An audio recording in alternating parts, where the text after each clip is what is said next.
Buenas tardes a todos. Bienvenidos a nuestro tercer workshop internacional de la red de investigaciones en represas amazónicas. Como tema, hidroeléctricas en la Amazonía, gobernanza, gestión adaptativa y alternativas. Empezamos el workshop el día 7 de agosto con el primer panel, que fue planificación del sector eléctrico. Ahora vamos a tener el segundo panel, que es el monitoreamiento y mitigación de impactos. Todavía tendremos 3 paneles más, ¿no? El día 4 de septiembre también tendremos el de gestión adaptativa. El 18 de septiembre, alternativas para grandes y pequeñas represas de la Amazonía y conocimientos para tomada de decisiones y gestiones el día 2 de octubre. El panel de hoy trataremos sobre el monitoreamiento y mitigación de impactos. Dentro de este panel, nuestra principal cuestión es cuáles son las mejores herramientas disponibles en Brasil o en el mundo para el monitoreo y mitigación de los impactos socioambientales en la Amazonia internacional. Dentro de toda nuestra discusión de la red de represas, hemos buscado madurar esta idea con respecto no solamente a analizar los impactos, pero encontrar alternativas. Hacia dónde nos dirigimos, eso es lo que estamos estudiando en este proceso. Entonces, dentro de esta participación, de este panel, tendremos la participación de nuestros invitados. Yo soy la doctora Elineige Márquez, profesora de la Universidad Federal de Tocantins y también una de las líderes de la red de represas de la Amazonía. Estoy involucrado con la fauna acuática, la gestión, son 20 años involucrados en el monitoreo y estos temas con respecto a represas. Bueno, hablando un poco de la doctora Gisele Pelleggi, es procuradora en el Ministerio Público Federal aquí en Porto Velho y viene trabajando hace más de 10 años en este tema, acompañando el monitoreo y las acciones de licencias de las represas hidroeléctricas, de las centrales hidroeléctricas de madera, con mucha experiencia en esta área. Entonces fue eso lo que nos motivó a invitarla. Y nuestro segundo conferencista de hoy día, el doctor Sergio Macrakis, que también viene trabajando con los temas de evaluación y monitoreo de ictiofauna en centrales hidroeléctricas, en la cuenca de Paraná, como en otros países, principalmente en este tema de sistema de transposición y evaluación de los impactos sobre la ictiofauna. El INEGI.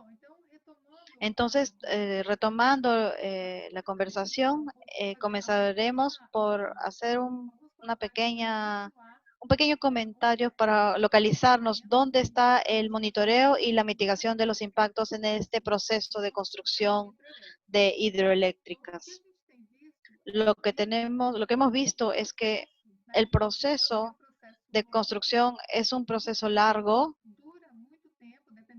dura mucho tiempo, dependiendo del emprendimiento, se da en tiempos mayores o menores y empieza desde la planificación, licencias, la construcción en sí y la post-represa. Y este proceso es importante e interesante que comprendamos dónde entra el monitoreo y la mitigación de los impactos, porque la planificación de los emprendimientos a veces empiezan mucho antes del proyecto. Entonces, para tener un ejemplo, la reserva de Belo Monte estuvo 30 años solamente en el proceso de licencia. Entonces tenemos dentro de este proceso de licencia, sucedieron muchas cosas de monitoreo, mitigación, hasta que la central empezó a ser construida de hecho. A veces nosotros nos damos cuenta que no tenemos idea de este proceso como un todo. Entonces empezamos a analizarlos en partes. Por eso que vamos a empezar a hablar un poco de esta inserción del monitoreo en la mitigación, que empieza justamente después del impacto, después del, de la licitación. Después que las empresas tienen las licencias es cuando empiezan este tema, los contratos y toda esta negociación se va a dar dentro de este proceso de construcción. Este monitoreo, el layout de lo que vamos a hablar, el monitoreo y la mitigación en el proceso de construcción, los actores involucrados, las experiencias vividas y los aprendizajes. Dentro de la inserción del monitoreo durante la ejecución de los estudios ambientales, no hay cómo separar el tema de los impactos, del monitoreo y de la mitigación. ¿Por qué? Porque en la construcción del documento eh, es donde se anota, se hacen las presentaciones de campo y ahí se indican los puntos que deben monitorarse o mitigarse. Entonces, en este caso, para nosotros que hacemos el acompañamiento de cerca, ya significa un problema, porque muchas veces la planificación del medio físico, de algunos temas involucrados con la construcción de las represas, van demasiado rápido. Mientras pasa este tiempo, las comunidades y las comunidades biológicas toman demasiado tiempo para que se conozcan. Aquí en la Amazonía, voy a citar un ejemplo, el del río Tocantins, los mapeamientos se hacen cuando las licencias y la construcción de los emprendimientos ya están en marcha. Entonces, esto hace con que el proceso de monitoreo también sea un poco turbulento porque las informaciones se recogen al mismo tiempo en el que se tiene que responder o se tiene que planificar ese monitoreo y mitigación de impactos. El primer punto que quería resaltar es el tema de los ríos, la diferencia que tenemos entre los ríos, porque una cosa es tener un ambiente y las características de este ambiente y otra es cómo tomas el proceso, que es algo definido burocráticamente, muchos casos muy distante a la realidad, principalmente aquí en la Amazonía, y esto tiene un mínimo definido en la legislación y este mínimo es el que se trae. Hay mucha preocupación con las adaptaciones para el local, para el lugar que se da durante el proceso. Entonces es un proceso muy dinámico. Estas tres imágenes generales solo para mostrar cómo los ríos son diferentes.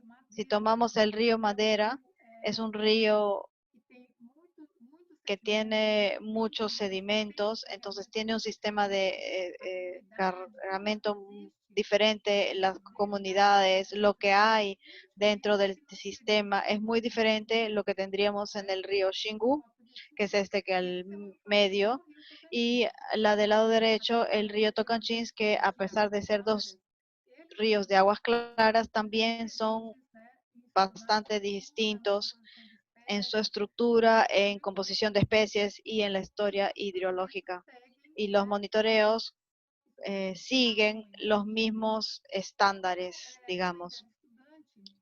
Cuando todavía estudiaba, participé del monitoreo de la fauna de pescado, de peces como estudiante. Entonces, uno se va a dar cuenta de que los procesos se repiten y lo que debemos hacer es repensar y mejorar este tema. Por eso nuestro panel de hoy día.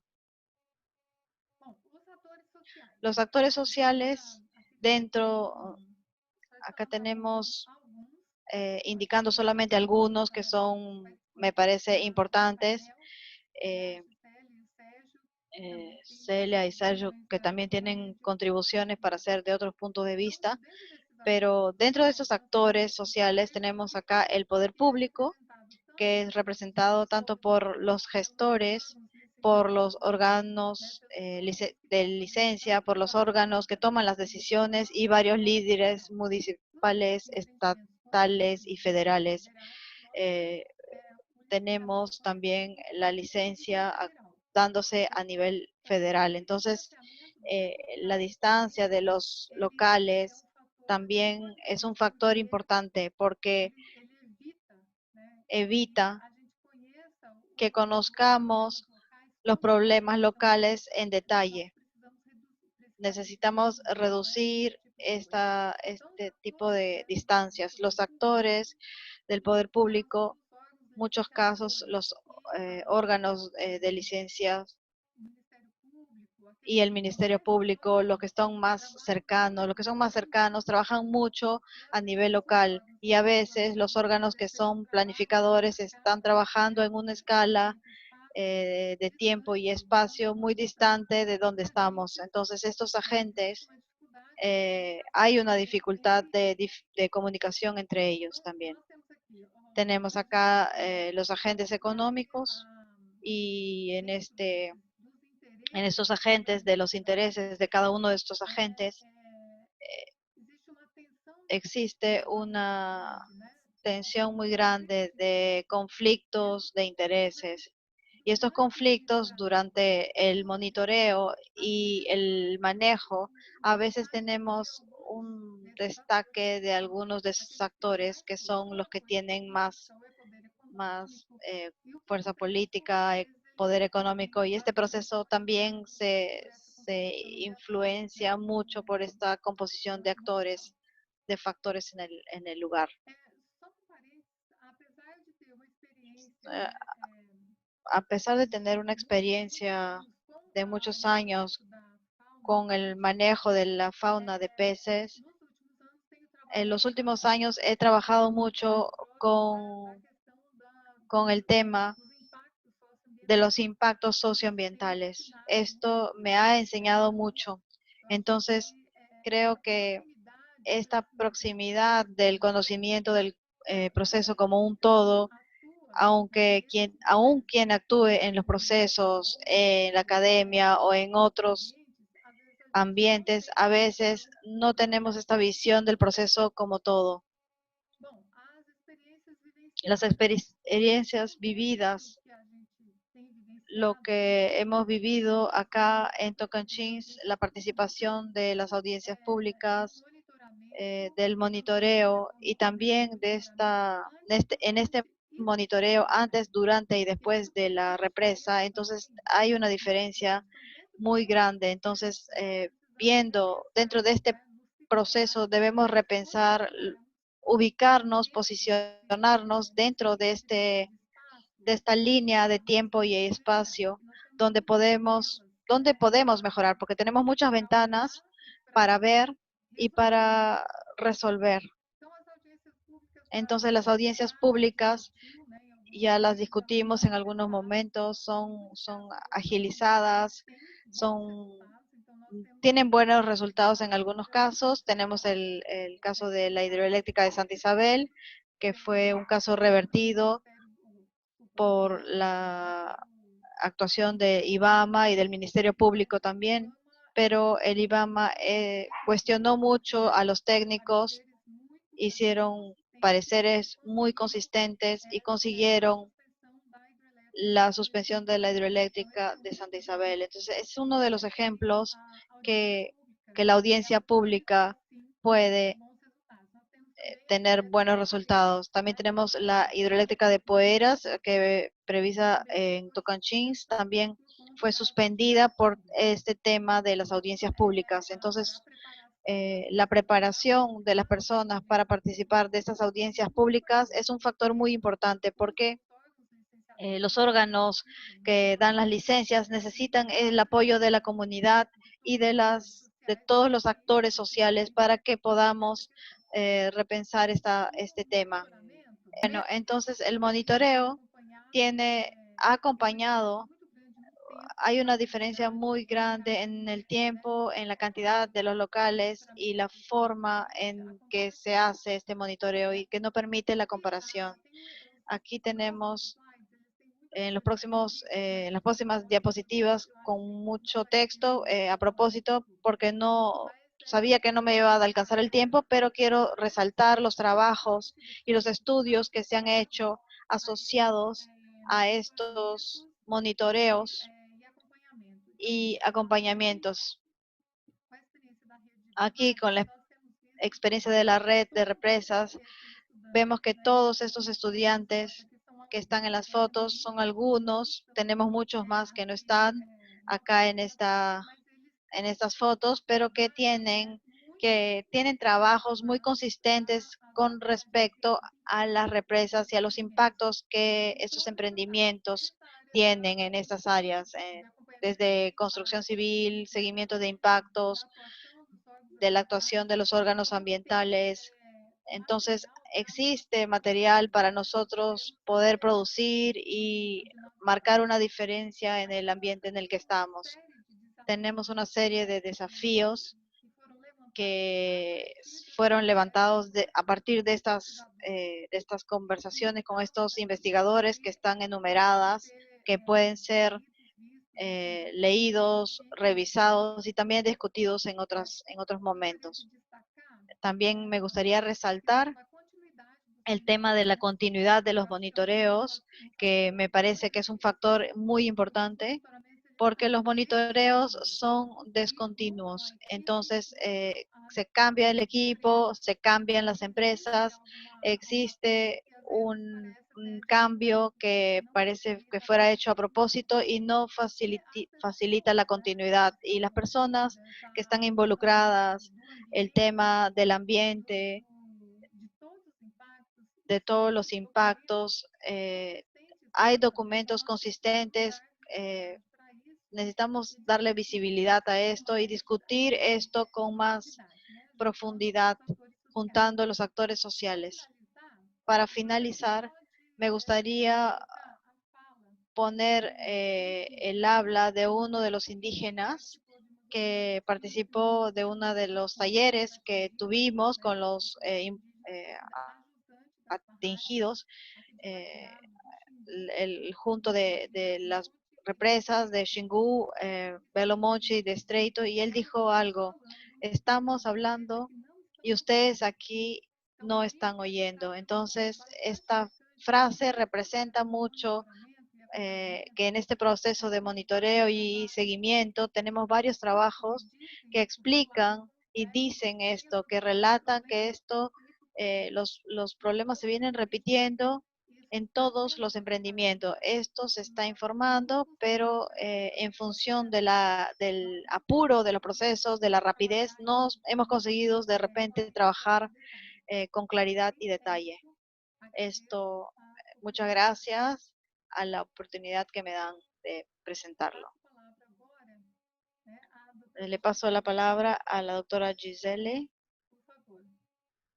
Hola, buenas tardes. Felicitaciones por sus palabras, doctora Lineigi. Voy a intentar también complementar.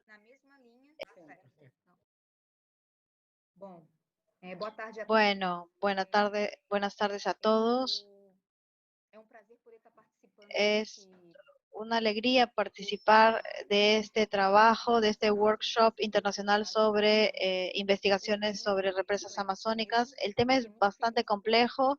Estoy feliz de poder tener la oportunidad de participar a invitación y poder exteriorizar y compartir un poco de nuestra experiencia como miembro del Ministerio Público Federal sobre las cuestiones que involucran temas jurídicos, técnicos, sociales Eh, Creo que todo lo que se involucra este tema de violación de derechos fundamentales y humanos de las poblaciones atingidas, principalmente las poblaciones amazónicas, que son pueblos vulnerables y muchas veces eh, reciben serios perjuicios sin tener derecho a cualquier tipo de reparación.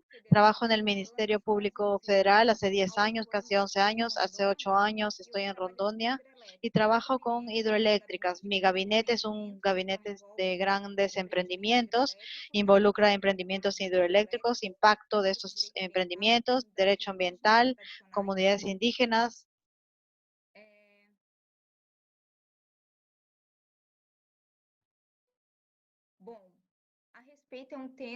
Sobre este tema de mitigación y monitoreo de impactos es un tema muy importante y sobrepasa el tema de, del estudio del impacto ambiental y el proceso de eh, licitación ambiental en Brasil. Entonces, yo como Ministerio Público Federal ya tuve alguna experiencia en participar en este tipo de emprendimientos y hacer el seguimiento por el Ministerio Público Federal, controla las políticas públicas del medio ambiente y de los órganos licenciadores estatales o federales. Tuve esa experiencia de acompañarlo de la hidroeléctrica de Santo Antonio, Girao, del complejo de Madera. Estoy acompañando también la de hidroeléctrica Tabajara, que se pretende implantar en Paraná, Machadinho de Oeste, y sus impactos se extienden a Rondônia, también para parte sur de Amazonas. Entonces, este todavía está en etapa de aprobación, de análisis y aprobación del EIA-JIMA. Entonces, están en etapa de operación y pude acompañar un poco la parte de Girao, que estaba en fase de instalación y operación. Y puedo decir, dentro de los 8 años que estoy acá, que las mismas fallas y vicios se dan en todos estos emprendimientos. Encontramos como miembros del Ministerio Público Federal, tenemos contacto con Pará, con Belo Monte, el equipo está muy contento y podemos intercambiar experiencias y identificamos que los problemas en esos temas son los mismos. Entonces, el tema de Belo Monte, Santo Antonio y Girau tienen fallas en las licencias ambientales.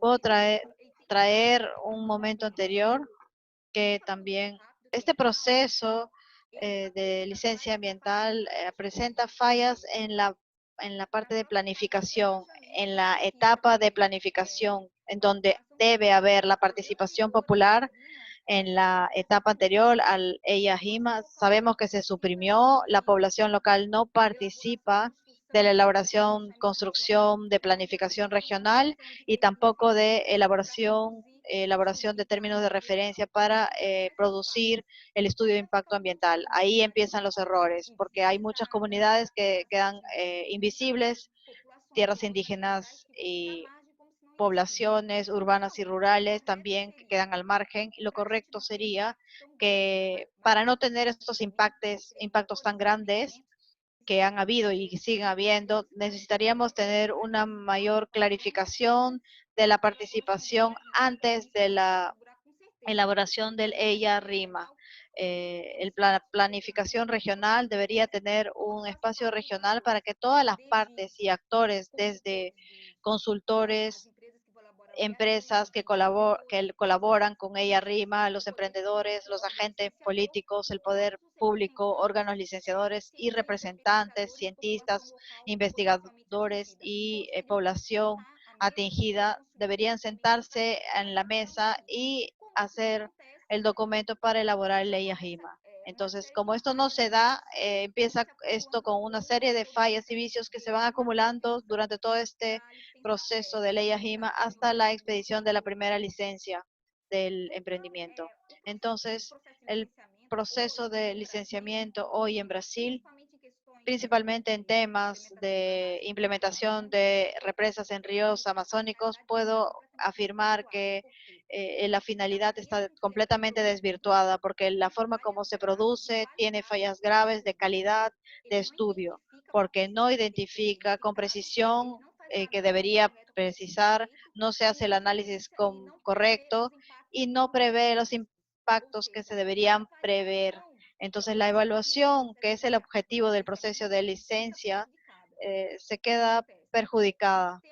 Lo que pasa es que tenemos muchas, muchos estudios que presentan los mismos vicios de forma sistemática. Uno de los vicios más comunes es disminuir el área de influencia del emprendimiento, pero no se hace esto por una falla de ley AJIMA, pero por la metodología que intencionalmente se utiliza por los grandes consorcios porque cuando se disminuye un área de influencia, se disminuyen los costos, porque disminuyendo el área de influencia no se prevé ciertos impactos y no se necesita gastar en mitigación y reparación y compensación de personas atingidas. Entonces, el consultor ambiental que hace el proyecto, que tiene que hacer el EIA-JIMA, pro emprendedor, para el emprendedor ya parte con un costo sobredimensionado. En esta visión de costo-beneficio, mientras menos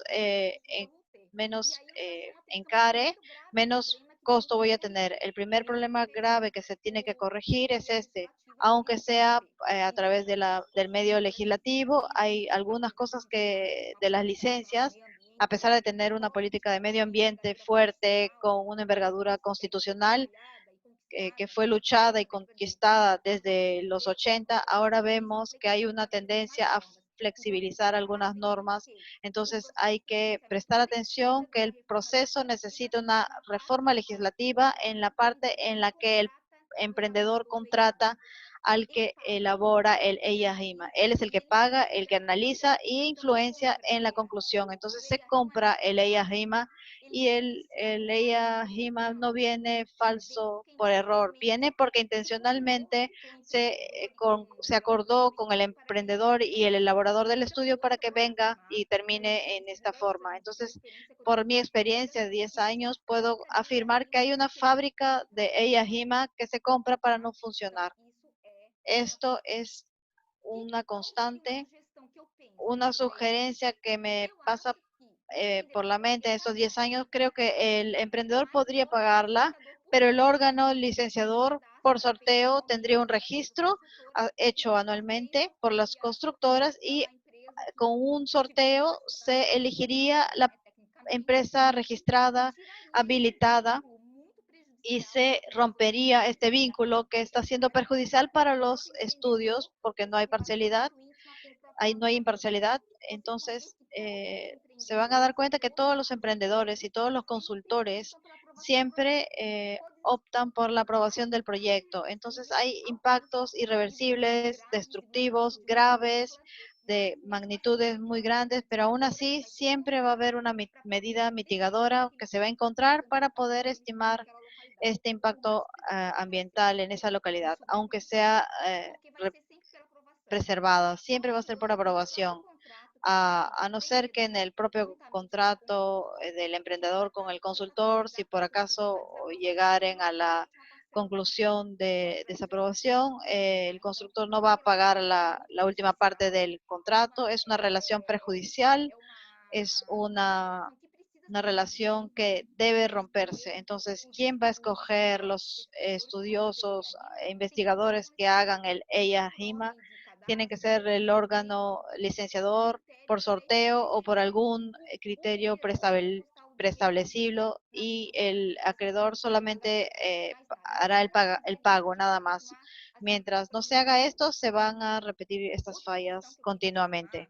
Otro tema que quería llamar para reflexión sería que el órgano licenciador, el CISNAMA, y hablo mucho de ellos y de IBAMA porque el Ministerio Público Federal actúa en el área de licencias de emprendimientos de gran impacto, de gran abrangencia que involucran estados o alguna área federal. El Ministerio Público Federal tiene que actuar en este tema. En IBAMA, hoy Hay muchas presiones políticas hechas por agentes políticos y por el Poder Ejecutivo para que los emprendimientos salgan más rápidamente, independientemente del grado de impacto, del grado destructivo que pueda causar en una región. Él sale porque aunque exista un equipo técnico de analistas ambientales, y aunque hablen en el informe técnico sobre la gravedad y opinen por la desaprobación, aunque haya un agente público, presidente, que niegue, se va a destituir del cargo porque y van a poner a alguien que va a aprobar el proyecto. Esto está sucediendo sistemáticamente en Girao, Santo Antonio. Las licencias previas de instalación y operación salieron en contra del parecer técnico. Belo Monchi también, los equipos de análisis apuntando una serie de impactos y los estudios debían ser completarse, corregirse, pero simplemente se cambia el jefe del órgano licenciador hasta que venga uno que apruebe en contra del parecer técnico, del informe técnico. Esto pasó con las tres licencias. Esto es muy grave porque aunque venga un estudio débil, con deficiencias graves, va a ser aprobado porque tiene una decisión política que está por sobre este informe. Entonces, de este modo, es muy complicado que trabajemos en temas de preservar los derechos humanos y el medio ambiente. Es muy complicado. Entonces, esta presión política fuerte que tenemos en los órganos ambientales compromete demasiado el proceso de licencias y el proceso de evaluación de impactos. Por eso tenemos muchos impactos sociales parados, víctimas que esperan años y tierras indígenas sin ejecución de plan básico ambiental, porque los órganos de licencias aprueban las licencias y cuando se va al Poder Judicial nunca se tiene una respuesta rápida o adecuada. Esto lo voy a hablar un poco más adelante. Otro punto que también se debe trabajar, la participación popular en el proceso de licencias es prácticamente formal. Lo digo porque en la etapa de la audiencia pública, que claro, es bueno tenerla a no tenerla, eso no hay cuestión, pero en esta etapa no tenemos mucho que hacer porque es una intervención tardía, ya sucedió toda la articulación del sector político, empresarial, inversionistas económicos. Esto va a ser aprobado y es muy difícil que la población interfiera en esta decisión política o sugiera un cambio de la ubicación de la represa o que no se dé la represa o que se sugiera otras formas alternativas de generación de energía eólica, solar. Entonces, debates o reflexiones más profundas no existen más en las audiencias públicas, mismo porque todas las objeciones que se levantan por parte de la población atingida mal se incorporan en la decisión final. No tiene efecto en audiencias evolutivas con la respuesta, entonces sería solamente un evento que aparentemente es democrático sobre la licencia, pero realmente no es nada democrático, solamente las personas van a hacer sus manifestaciones, pero se quedan horas hablando sobre proyectos, haciendo propaganda comercial de los emprendimientos y de madrugada cuando las personas que son atingidas que pueden hablar, ya todos están cansados como para hacer una objeción o una crítica. Esto es lo que tenemos que cambiar porque la parte de la gobernanza, de planificación regional, antes del término de referencia, porque en ese momento la población impactada y afectada pueden decir acá hay este impacto, vivimos del río, se hace un diagnóstico social completo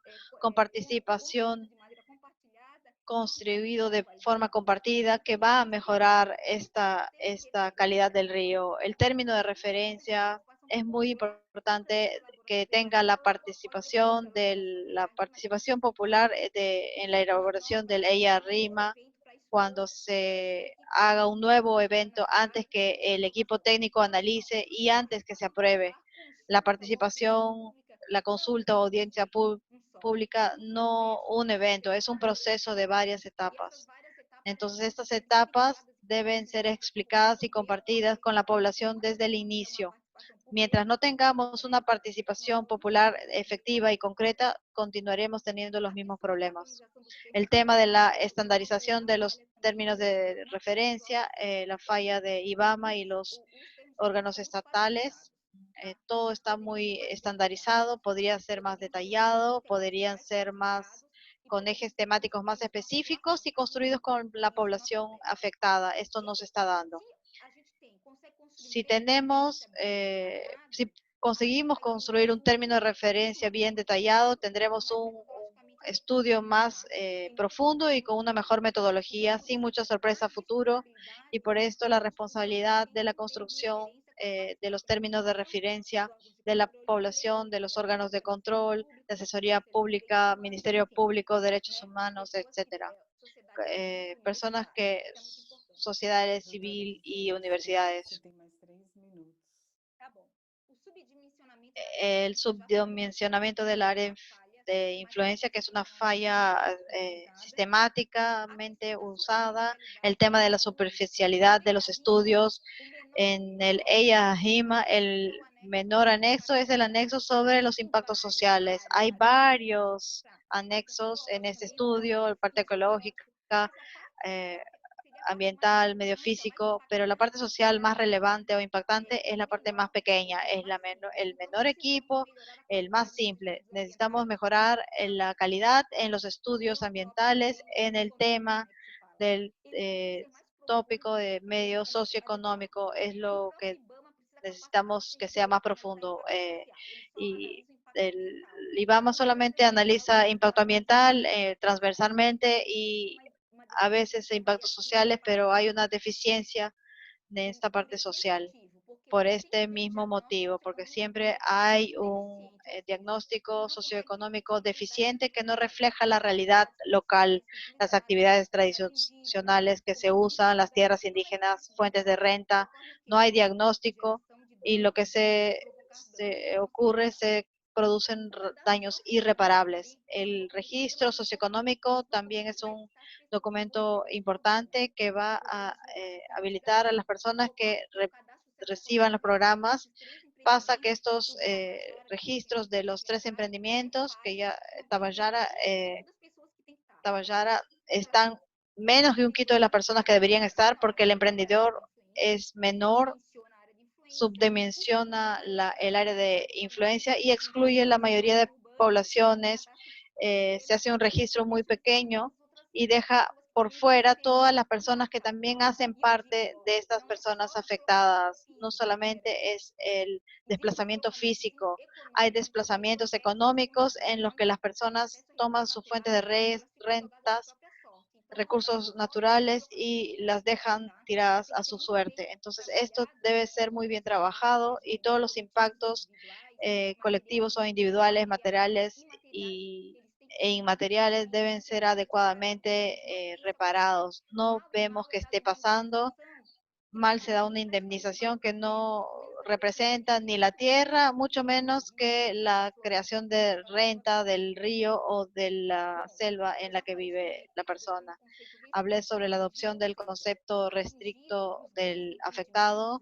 Para los grandes emprendimientos, toman este concepto, la tierra donde se va a colocar el reservorio. Esto no se consideran los impactos económicos, redes sociales. Entonces hay un gran número de personas que van a ser afectadas y que se vuelven invisibles en este proceso. Eh, Tiene que ser el concepto amplio que ya se trajo en el decreto federal 7342, en el que se trajo lo que significa una persona afectada. El Banco Mundial también tiene sus estándares de eficiencia y la Corporación Financiera Internacional también tiene. Tenemos nuestras Naciones Unidas, el guía de impacto global, que también nos da un norte sobre esto. Tenemos muchos documentos legales, hasta manuales de directrices que nos traen una noción de lo que representa este concepto amplio, que sería el concepto ideal a ser atingido, ¿no?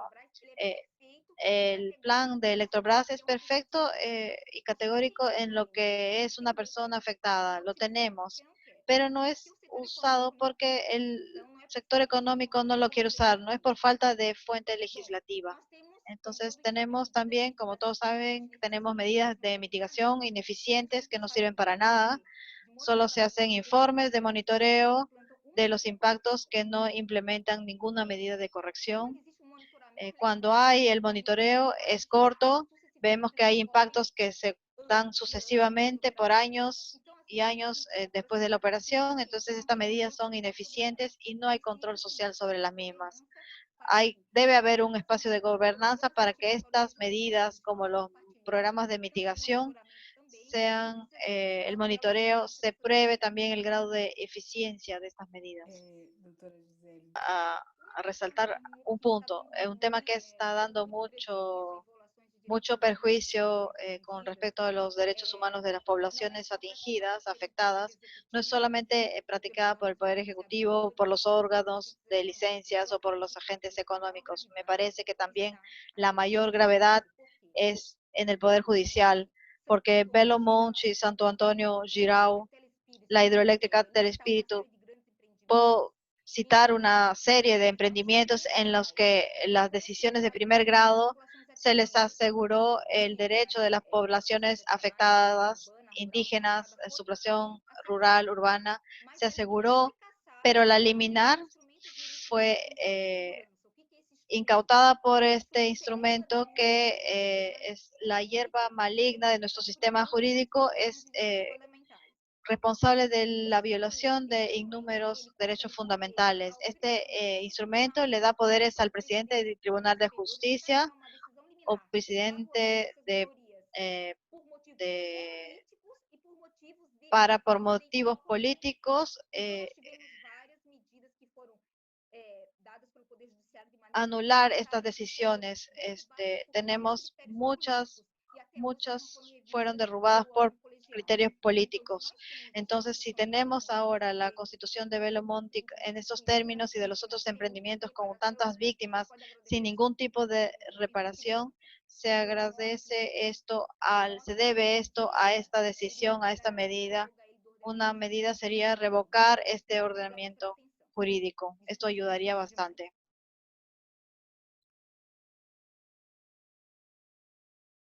não foi Estamos apresentações também e continuar contando con usted aprendendo. en las próximas presentaciones y continuar aprendiendo. Ha sido muy fructífera su presentación. Gracias por los comentarios, la presentación de la doctora Giselle también. Creo que tenemos mucho para conversar, muchos temas también en el chat. Por favor, estén cómodos. Vamos a oír ahora al doctor Sergio Macrex. Imagina, estou à disposição.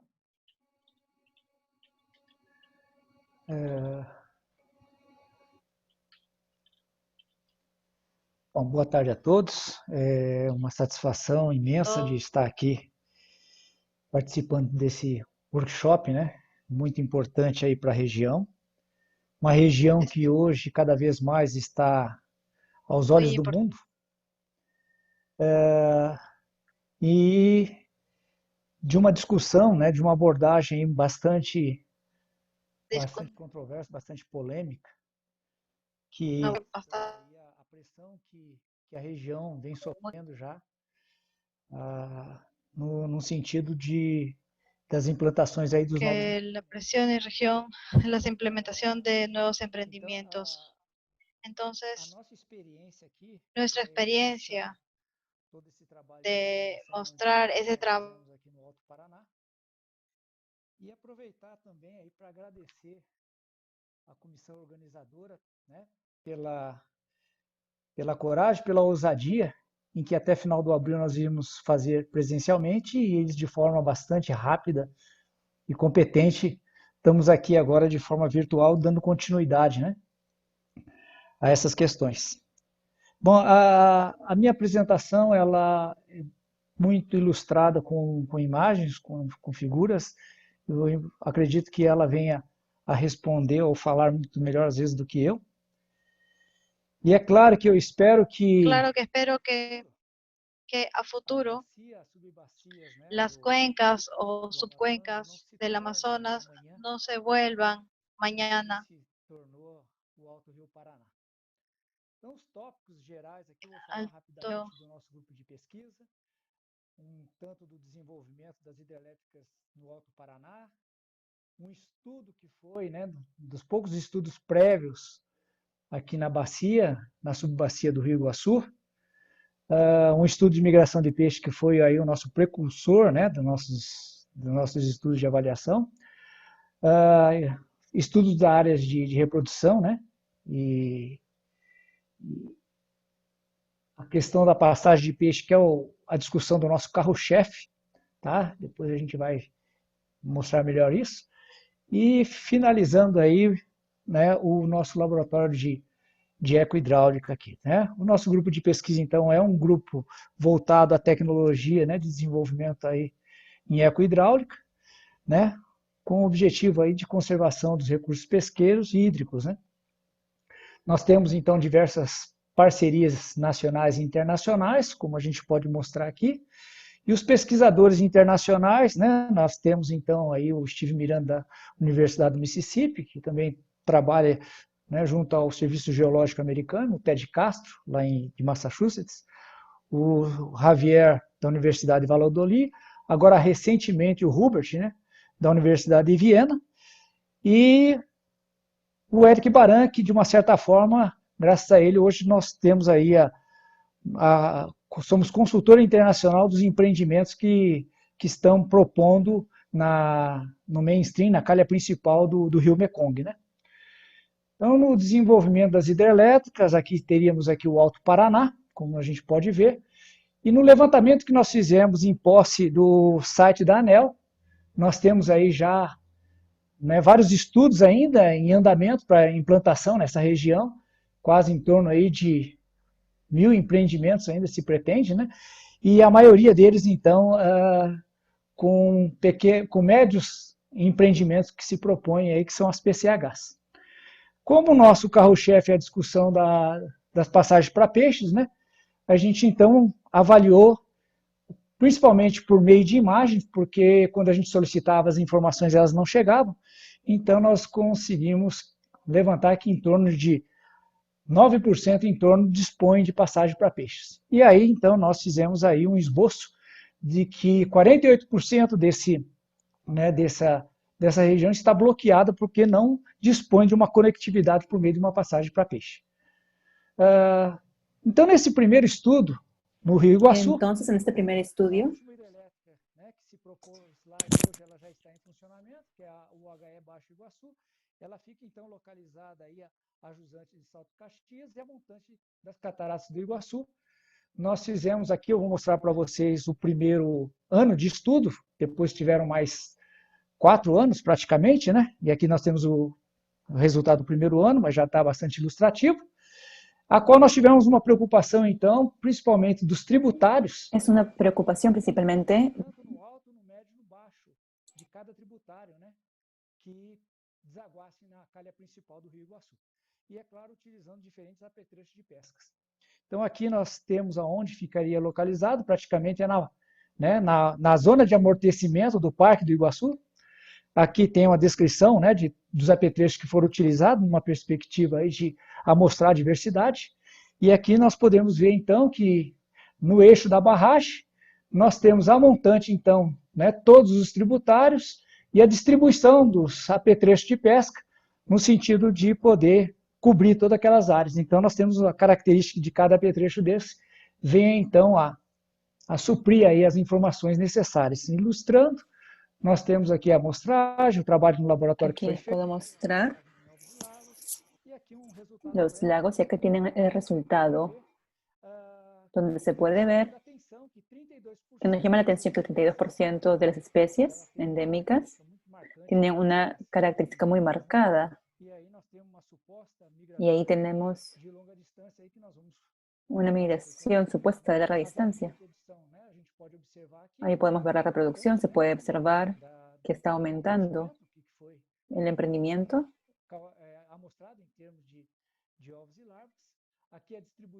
Se puede ver cómo se oscila y acá puede ver la distribución de las especies. E aqui a gente pode observar que jusante e montante, né, há uma distribuição quantitativa bastante significativa. Também, né, esse levantamento já nos mostrou alguns dados, né, de espécies indesejáveis, como os alóctones e exóticos, Especies distribuídos ao longo, né? distribuidos a lo largo del tramo del estudio. Entonces, las especies migradoras de larga distancia, nos dimos cuenta también que como habitan en los pozos, en un concepto muy semejante al Mekong, los de pozos profundos. Tenemos este proyecto financiado por la Fundación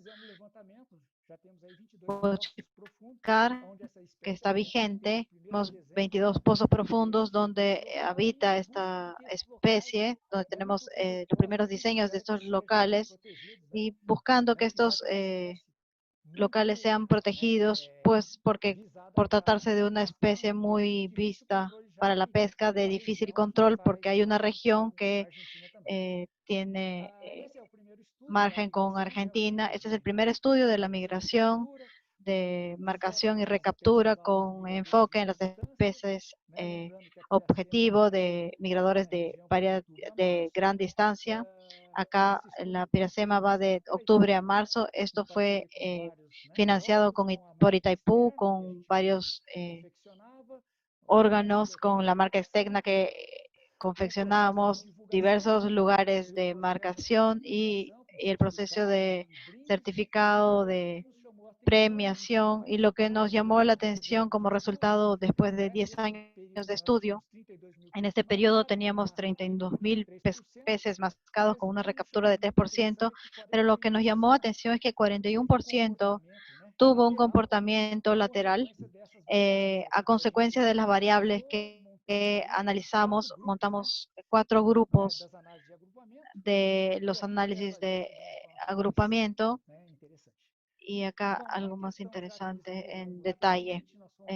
Ya que migran lateralmente, fuimos dando continuidad y ahí entonces en los contratos con la empresa energética de San Paulo decidimos hacer la evaluación de los tributarios de los reservorios del Puerto Primavera con respecto a los huevos y larvas y llegamos a algunos resultados. Esto también resultados de agrupaciones que de preferencia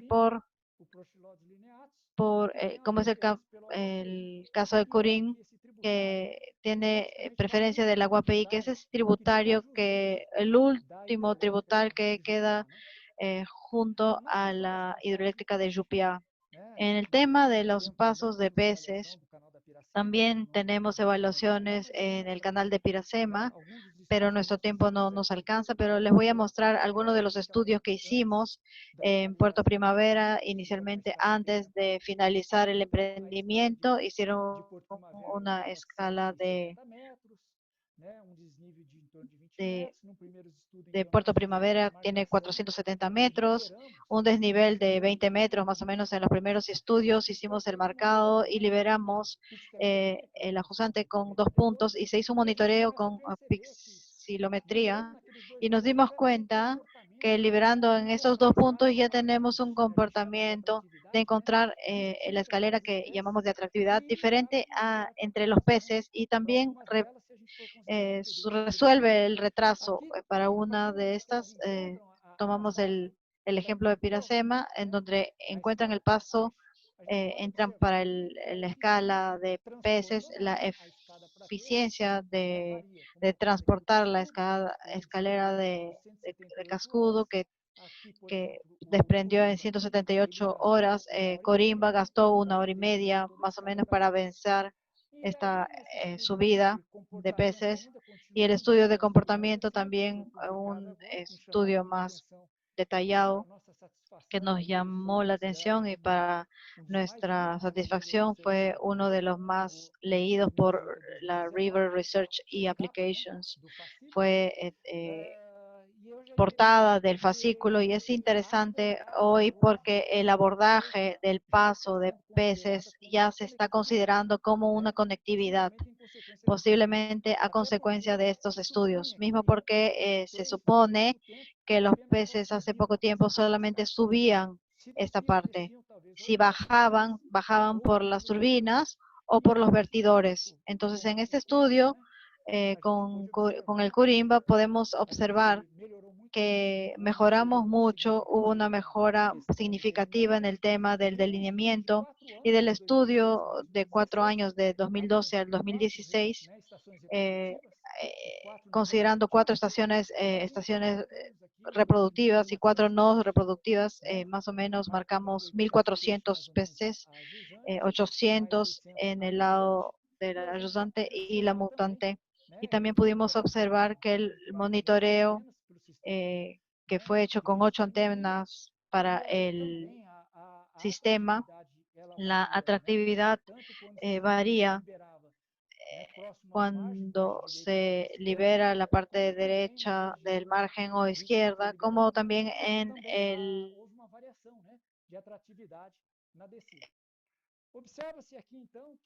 también hubo una variación a la bajada. Hay un comportamiento mayor de movimiento ascendente, pero también hay un comportamiento descendente. En el periodo reproductivo tenemos también un relativo de predominio, pero también un movimiento descendiente considerable. Entonces, lo que más nos pareció interesante es que varios individuos repitieron su movimiento, como este que en el 2013 subió la subida para peces y en 2014 bajó al inicio del periodo del reproductivo y al fin de este periodo reproductivo subió nuevamente la escalera de peces y el 2015 también volvió a bajar y así sucesivamente. Entonces teníamos casi 70 individuos que tuvieron un comportamiento repetitivo que se llamó de movimientos múltiples. Algunos individuos no pasaron en su bajada. Posiblemente esto se haya dado por las turbinas o por los vertidores. Agrupando estos datos podemos ver que hay una diferencia en el tiempo de retorno cuando viene de jusante a montante. E aqui nós podemos ver aqui, né, nessa outra ilustração, esses trabalhos aqui estão todos publicados, e o que chama atenção é que é uma barragem de mais de 10 quilômetros de extensão, e a entrada da tomada de água, a montante da escada para peixe, ela tem 5 metros, e essa cena é uma cena rara, né, que a gente tem mostrado bastante, no momento em que o cardume, né, ele decide em descer pela passagem para peixes, né? Então a gente não sabe direito por que eles tomam essa decisão, mas possivelmente existe algum aprendizado, né, nesse processo aí. Então é um vídeo aqui de poucos minutos, né, 1, 2 minutos, e que rapidamente esse cardume, né, pôde passar. Então outro estudo para a gente perceber se a passagem para peixe ela estabelece uma conectividade, né, com um fluxo genético, então aqui nesse estudo a gente pode... Con un flujo genético, este estudio podemos mostrar que esta especie pasó por el canal de Piracema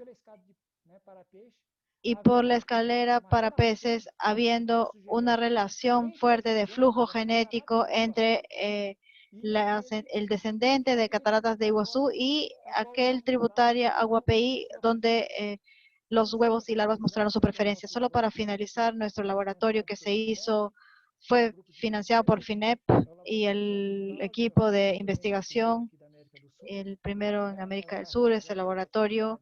También hicimos actividades de educación infantil, actividades lúdicas para que aprendieran los nombres de las especies migratorias, cursos. En las consideraciones, las hidroeléctricas aún van a crecer más. Los estudios previos son fundamentales para las caídas vulnerables, las migradoras de larga distancia. Es necesario que continuemos principalmente por los temas de donde el emprendimiento se va a construir, la colocación, construcción de paso de peces, también en estas represas donde no existen para restablecer la productividad. El estudio del comportamiento biológico y migratorio es fundamental para las especies. A mi equipo, a lo largo de los años, gracias a ellos por los estudios y muchas gracias.